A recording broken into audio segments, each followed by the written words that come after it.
السلام علیکم ورحمۃ اللہ وبرکاتہ۔ بسم اللہ والصلاة والسلام علی رسول اللہ، اما بعد۔ ریاض الصالحین کا 13 نمبر باب فی بیان کثرت طرق الخیر، اور آج حدیث 137 نمبر ہے۔ عن ابی المنذر ابی بن کعب رضی اللہ عنہ قال، سیدنا ابو منذر ابی بن کعب رضی اللہ عنہ روایت کرتے ہیں، کان رجل، کہ ایک آدمی تھا، لا اعلم رجلا، میں اس سے کسی اور آدمی کو نہیں جانتا تھا، ابعد من المسجد منہ، جس کا گھر مسجد سے دور ہو، وَكَانَ لَا تُخْطِئُهُ صَلَاةٌ، اور اسی طرح اس سے کوئی نماز کی باجماعت بھی نہیں رہتی تھی۔ فقیل لہ، اس سے کسی نے کہا، او فقلت لہ، یا میں نے اس سے کہا، لو اشتریت حمارا ترکبہ فی الظلماء، اگر تم ایک گدھا خرید لو جس پر اندھیرے میں یا وفر رمضاء، یا شدید گرمی میں تم سوار ہو کر آؤ، فقالا، تو اس آدمی نے کہا، ما یسرنی ان منزلی الی جنب المسجد، کہ مجھے یہ پسند نہیں ہے، میں یہ نہیں چاہتا، یا مجھے یہ اچھی بات نہیں لگتی کہ میرا گھر مسجد کے برابر ہو، مسجد کے پہلو میں ہو، انی اریدو، میں یہ چاہتا ہوں، ان یکتب لی، کہ میرے لیے لکھا جائے،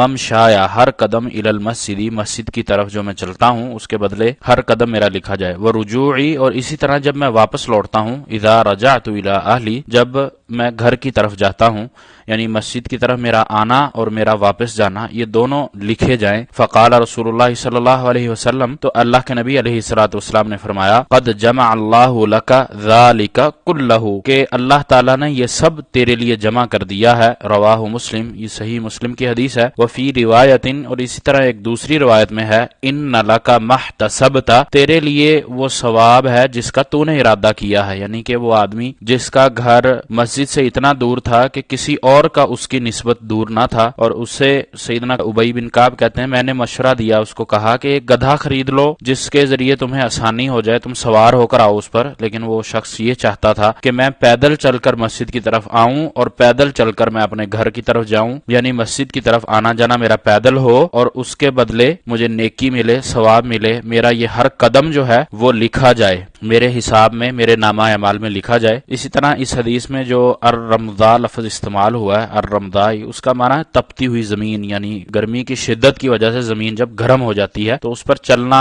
دشوار ہوتا ہے یقیناً، کیونکہ زمین کی ہیٹ اور شدت گرمی اس کی وجہ سے، لیکن اس کے باوجود اس کی یہ تمنا ہوتی تھی۔ نبی صلی اللہ علیہ وسلم کی یہ حدیث ہمیں ایک تو مسجد کی طرف باجماعت نماز ادا کرنے کا حکم دے رہی ہے، اس سے درس مل رہا ہے کہ ہم نے باجماعت نماز ادا کرنی ہے۔ اسی طرح اس حدیث کے اندر نیت، جو انسان کا دل کا ارادہ ہے، اس کے ارادے کے مطابق اللہ تعالیٰ اس کو اجر دیتا ہے، جتنا بھی وہ خالص نیت کو رکھے گا، اجر و ثواب کی خاطر وہ اپنے آپ کو مشقت میں ڈالے گا، تو ان دونوں چیزوں پہ اس کو اجر اور ثواب زیادہ ملے گا، مشقت پر بھی اور اس کی نیت پر بھی۔ اسی طرح یہ شخص جس کے بارے میں سیدنا ابی بن کعب کہہ رہے ہیں کہ میں نہیں جانتا تھا کہ اس شخص کی نسبت کسی اور کا گھر دور ہو، یعنی مسجد سے سب سے زیادہ دور گھر اسی کا تھا، اس کے باوجود وہ نماز باجماعت سے پیچھے نہیں رہتا تھا، بلکہ باجماعت نماز کا اہتمام کرتے ہوئے وہ وقت پر پہنچتا تھا، وقت سے پہلے مسجد میں ہوتا تھا اور پیدل آتا تھا بنا کسی سواری کے، تو اس کا یہ اجر اور اس کی تمنا یہ کہ میرا ہر قدم کے بدلے مجھے نیکی ملے۔ تو نبی صلی اللہ علیہ وسلم نے اس کو اس چیز کی گارنٹی دے دی کہ جو تو سوچتا ہے، جو تو چاہتا ہے، جو تو نے ارادہ کیا ہے، اللہ نے تیرے لیے وہ ثواب دے دیا، تجھے عطا کر دیا۔ تو انسان کو